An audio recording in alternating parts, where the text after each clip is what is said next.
Svätý Hubert, patrón poľovníkov. Podľa legendy to bol akvitánsky princ. Poľoval, holdoval, nectil si dary prírody až do chvíle, keď sa mu Boh prihovoril a zjavil v podobe kríža medzi parohami jeleňa. Jeho postoj k životu sa potom zmenil. Viedol pokorný život, vážil si zver a prírodu, prijal kresťanstvo a stal sa biskupom. Svätý Anton, dedinka v Štiavnických vrchoch. Mnohí ju poznajú aj pod názvom Antol. Volala sa tak v rokoch 1960 až 1996. Súčasné pomenovanie vychádza z názvu pôvodného kostola zasveteného svätému Antonovi Pustovníkovi. Vo Svetom Antone stojí jedinečné poľovnícke múzeum na Slovensku, kde sa už od roku 1991 konajú celoslovenské oslavy patróna poľovníkov, nazvané Dni svätého Huberta.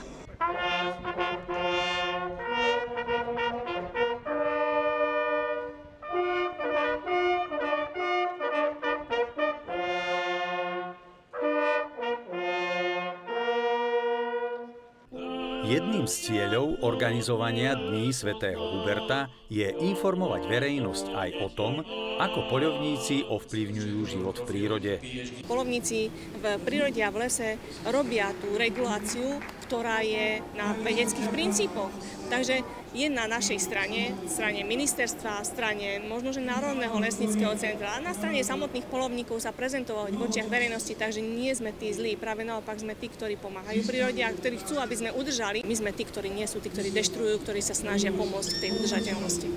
Jednou z foriem, ako zabezpečiť udržateľnú a zmysluplnú starostlivosť o prírodu, je aj práca s mládežou. Je to mimoškolská činnost, snažíme se, aby děti dostali nějaký vztah k přírodě, k myslivosti, nejenom k myslivosti, ale jak se o tu přírodu starat, protože ta myslivost to je vlastně část toho velkého soukolí, který za sebe musí zapadat a když se o tu naši mládež nebudeme starat, tak systém nám ji prostě nevybuduje. Že?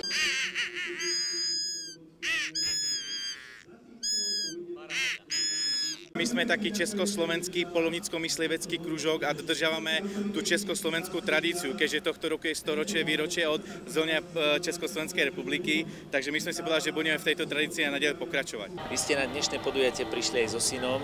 Je to podujatie, ktoré podľa vás môže vyplniť voľný čas aj pre rodiny s deťmi? Keď sme prišli, tak malý hovoril, že je tu jarmok. Hovorím, nie je tu jarmok, je tu veľká súťaž, ale je tu urobený program aj pre malých návštevníkov, ako sú malé deti od 7 rokov do 18. Zabavili sa malí aj veľkí. Okrem množstva atraktívnych hier bola súčasťou tohtoročných Dní svätého Huberta aj súťaž, a to 20. ročník majstrovstiev Európy vo vábení jeleňov.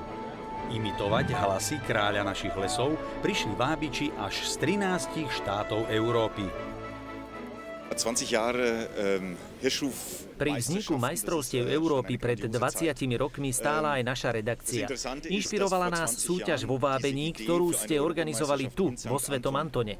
Náš redaktor bol vtedy unesený z tohto prostredia i zo samotnej súťaže. Áno, môžeme s hrdosťou povedať, že myšlienka majstrovstiev Európy vo vábení jeleňov vznikla na Slovensku vďaka vašim vábičom. A tak vznikla idea, která se poprvé před 20 lety realizovala v Dortmundu, kde prvními státy, které soutěžily, bylo Slovensko, Česká republika, Polsko a Německo. A dnes, po 20 letech, se k tomu připlulo 14 států. Súťažiaci imitovali hlasy jeleňov v tradičných disciplínach. Hlas starého jeleňa,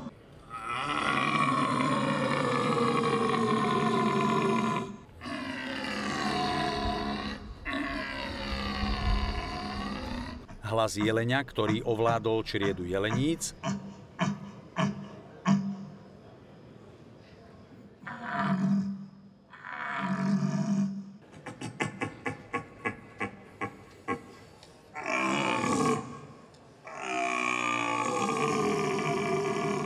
a hlasový súboj dvoch rovnako silných jeleňov.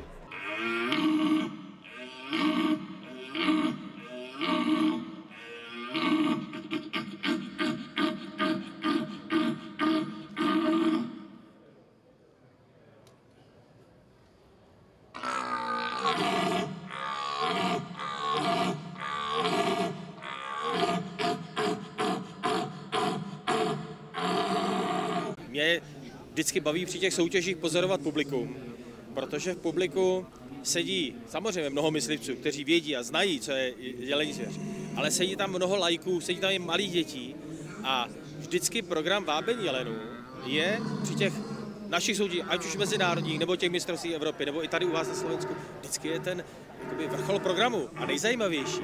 Takže já si vysvětluju, že v podstatě tím vábením jelenů my lidem představujeme nebo přibližujeme tu tajemnost přírody, tajemnost jelenů a že vlastně tímto vábením my i ty obyčejné diváky, když to řeknu ty laiky, nepoučené, vlastně dostaneme do lesa a že jim ukážeme, že tu jelení zvěř tady nemáme proto, aby jsme ji ulovili, aby jsme měli jenom trofeje na zdi, ale že to je zvěř, o kterou se dlouhodobě jako myslivci staráme, která vlastně nenadarmo se říká jelen král lesa. Takže to je všechno to, co dělá ty soutěže soutěžemi a opravdu jsem strašně moc rád, že u toho můžu být. A takých je nás viac. Titul majstra Európy tento rok získal poprvýkrát v histórii poľovník z Francúzska. S imitovaním jeleňov som začal pred 3 rokmi. Minulý rok bol šampionát u nás, čo ma veľmi inšpirovalo. A tak som prišiel ku vám vyhrať. Virgil je profesionálny vodič kamióna. Zver zatiaľ neloví, no asi začne, pretože vyhral prvú cenu, a to pobyt v niektorej z lesníckych chád na Slovensku spojený s lovom jeleňa. Poľovníctvo je súčasť našej práce a keďže my sme veľký podnik, ktorý sa zaoberá aj správou poľovných revírov, respektíve poľovných pozemkov, ktoré máme v režii, a považujem to za dôležité, aby sme sa zúčastnili takéhoto veľkého podujatia a doviedli sem reprezentantov okolitých krajín takéto súťaži. Náš podnik spravuje veľké génové základne poľovných revírov, kde sa zaoberáme chovom a reprodukciou genofondu jeleňov na Slovensku a inej zveri. A považujem si za veľmi potrebné, aby náš podnik bol vlajkovou loďou v tejto oblasti. Dni svätého Huberta sú vždy plné prekvapení.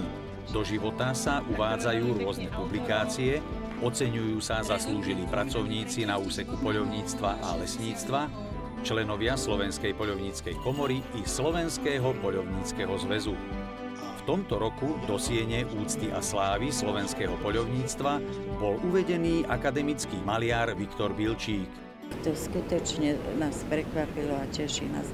A to logo, keď vidím, to pokračuje, vyšlapal cestičku, ktorú sa ide stále. Takže myslím si, že zanechal tu stopy. Aj čo sa týka ilustrácií, aj obrázkov v muzeu.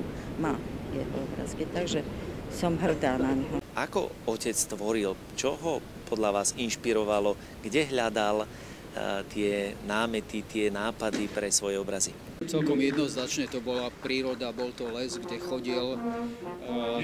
Otec nebol nejakým veľkým zástancom takých hromadných poľovačiek, mnoho radšej si išiel sám na čakanu, išiel na líšku. Nebolo dôležité, či doniesol niečo domov, alebo či niečo strelil, ale naozaj tú inšpiráciu čerpal v lese. Vďaka nášmu archívu si teraz Viktora Bilčíka pripomenieme. V roku 2004 sme s ním nakrúcali reportáž na Slatinských lazoch.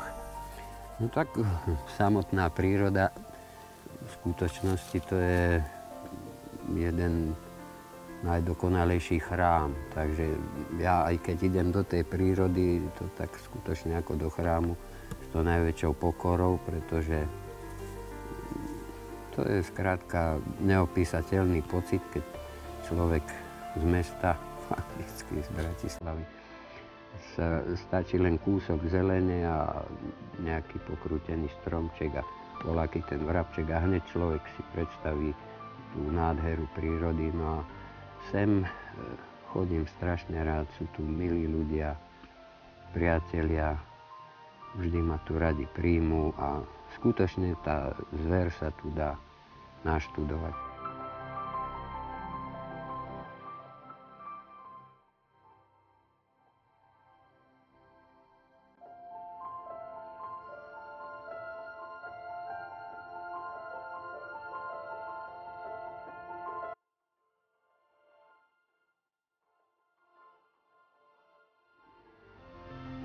Človeka malovať je ťažké, ale zver podľa mňa je ešte ťažšie, pretože každý druh zvery má inú stavbu tela.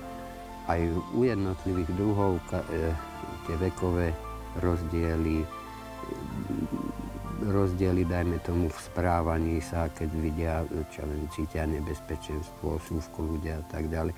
Toto všetko bolo treba naštudovať a odpozorovať. No a to sa dá jedine tak, že človek chodí s otvorenými očami po tej prírode a všíma si a ukladá. A zo spomienok Viktora Bilčíka sa vráťme späť do svätého Antona na dni svätého Huberta.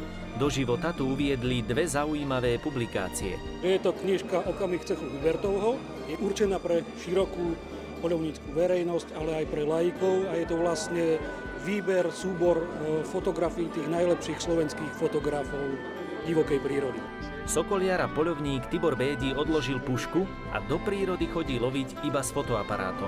Tak táto knižka je zameraná na slovenskú raticovú zver, takže všetká raticová zver, ktorá sa u nás na Slovensku rozmnožuje. Zúročili sme tu fotky, ktoré som nafotil behom 10 rokov. O 10 rokov viac, teda 20. výročie, si vo Svetom Antone pripomenuli v klube chovateľov alpských jazvečíkovitých duričov. Návštevníci tu však videli aj ďalšie poľovnícke plemeno, a to slovenského hrubosrstého stavača. Viac sa psíkom povenujeme v ďalšej relácii.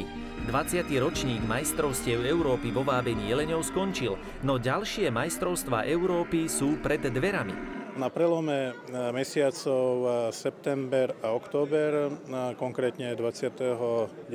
septembra, organizuje Národná poľovnícka samospráva Slovenskej republiky majstrovstva Európy trubačov. Som presvedčený, že toto podujatie bude ešte väčším magnetom pre laickú verejnosť, pretože poľovnícka hudba ako taká, to nie sú len poľovnícke signály.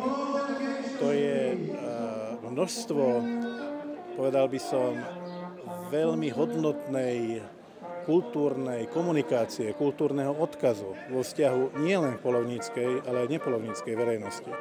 A keď si ktorýkoľvek človek, ktorý má vzťah k hudbe, trošku ozrejmí, čo tie tóny znamenajú, a keď si možno prečíta aj slová k príslušným signálom a príslušným vystúpeniam, tak vtedy si uvedomí, že to slovenské poľovníctvo má skutočne veľmi hlboké tradície, má svoju zodpovednú súčasnosť a perspektívnu budúcnosť.